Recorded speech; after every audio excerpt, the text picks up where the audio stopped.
Yeah, it's much better.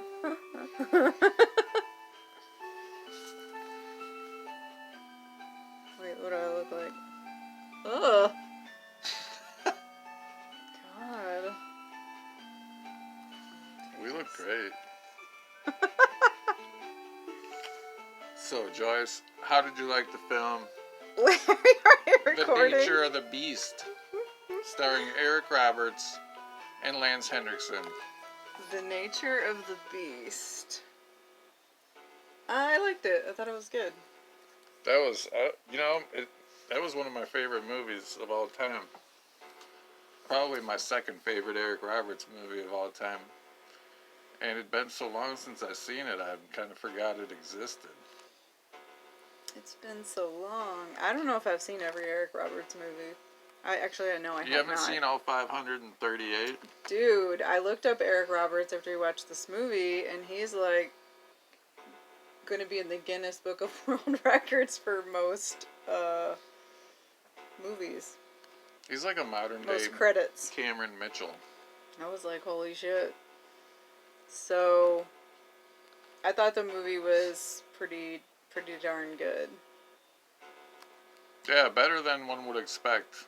You know, I love Eric Roberts, but sometimes when you see his name at the top of the DVD box, you gotta ask, you gotta wonder what the quality level is.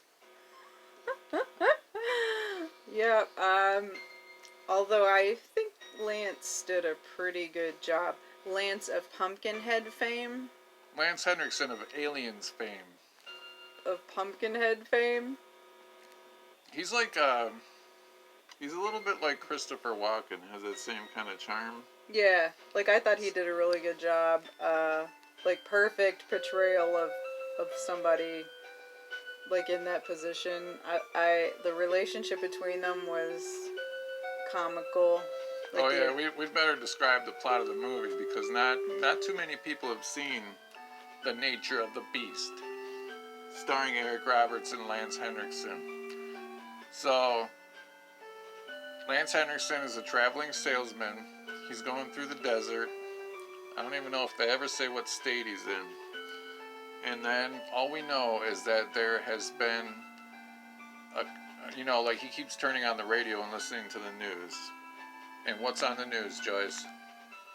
Like a murder has happened. It sounds like serial killings because he's the phrase or moniker has been coined, the hangman, the hatchet man. I keep saying the hangman. Yeah, the hatchet man. The hatchet man. But also, there is also a manhunt going on for some guy who stole $1 million from a casino, or maybe they said it was like $1.3 million. So we've got two crimes happening. We've got two people that meet up. Yep. Lance and Henriksen meets Eric Roberts, and Eric Roberts kind of like cons him. Eric Roberts is kind of like the bad guy in the movie, whereas like he forces Lance Henriksen to drive him around and do a bunch of stupid shit. Right, and you're kind of like, why is he putting up with this dude? But at the same time, they have formed like a little bit of a relationship, and it's like Eric Roberts is a drug addict, and there's a lot of homosexual innuendo. Lance Hendriksen, is it son? Henriksen is really bothered when Eric Roberts does drugs, which is kind of funny because, like, why does he even care? But he makes a point to try and get him not to do drugs several times in the movie. Well, Lance Henriksen, another thing in his character is, like, he has, like, clear anger issues, but also, he never curses. He says things like criminy and gosh dang it and stuff like that. Right, he definitely portrays the straight edge family guy who has morals. That's how it's coming across. Right. At some point in the movie, he tells Eric Roberts, he's like, I got a family like everybody else. And he talks to his wife on the phone, and it always sounds like she's bitching at him. But we don't really know much about his wife or his family. Right. And we know zero about Eric Roberts. He's just like this wandering asshole who apparently is addicted to heroin.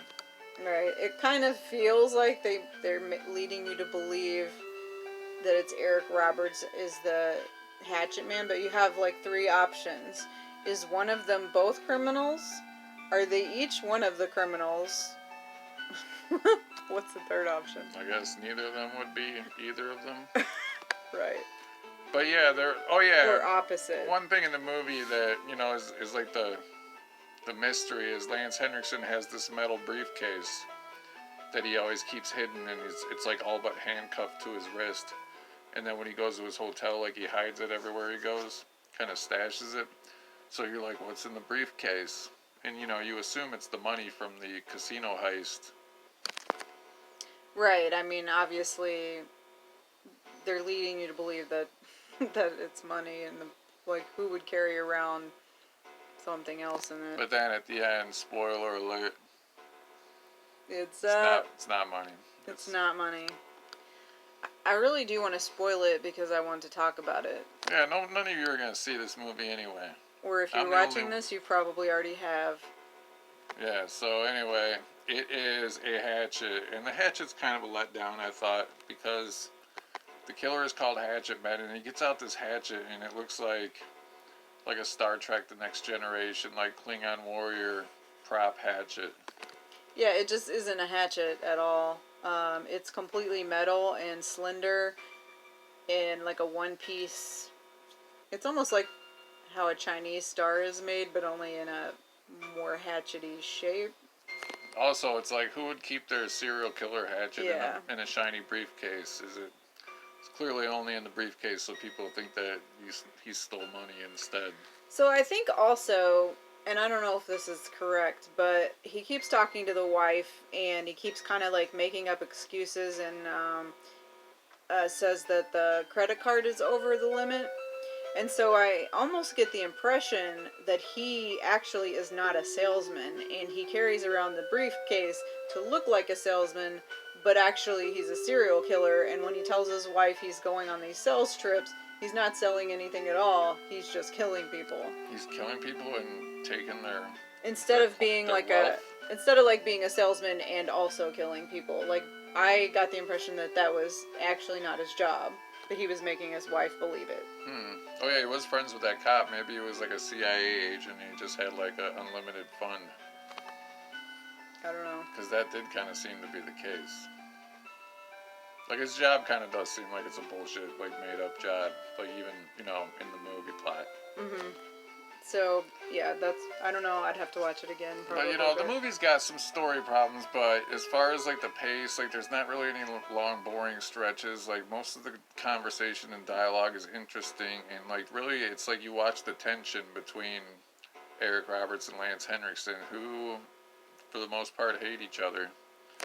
And it's just fun to watch. Like, there's, like, when whoever directed it did a lot of, like, fun things, you know, that, like couples would do to fuck with each other, like, when they're real toxic, I guess. Right. Like, there's this part where Eric Roberts has his duffel bag, and he just tosses it in the car, and it hits Lance Henriksen in the side of the face, and he's just like... And you can see he's, like, he wants to fucking punch Eric Roberts in the face, but at the same time, he doesn't want to, like, get into a further fight with him. Right. It's sort of like when I put the visor down when you're driving. Right, you do it on purpose just to fuck with me. Apparently I'm not allowed to put a visor down to block the sun because he's too tall and it's a blockage for his vision. Yeah, much better that she'd be comfortable than me be able to see the street. And also, there's a part where Eric Roberts is fucking with the volume of the radio, or, like, you know, he changes the channel from Lance Henriksen loves smooth jazz. Right. And Eric Roberts wants to listen to some, you know, generic 90s alternative music. Right. There's cool little things like that. And I think you pointed out, like, when they got to the cabin, there was the, like, mug. They kind of showed, like, maybe he's a gambler. Oh, yeah. A little oh, yeah, because they play cards at the end for the stolen casino money.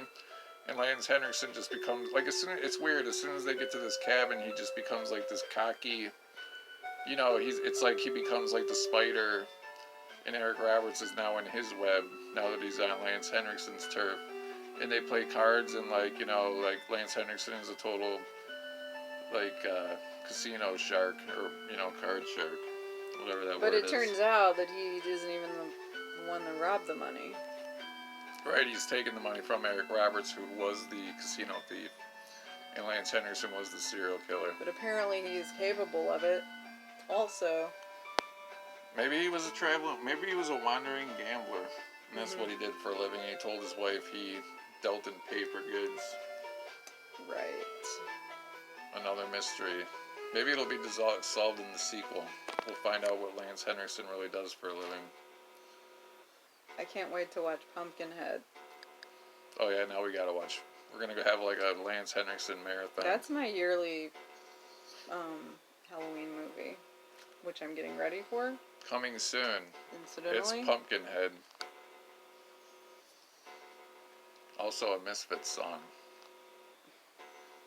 But we don't fuck with that Michael Graves shit. Alright. Have a nice day.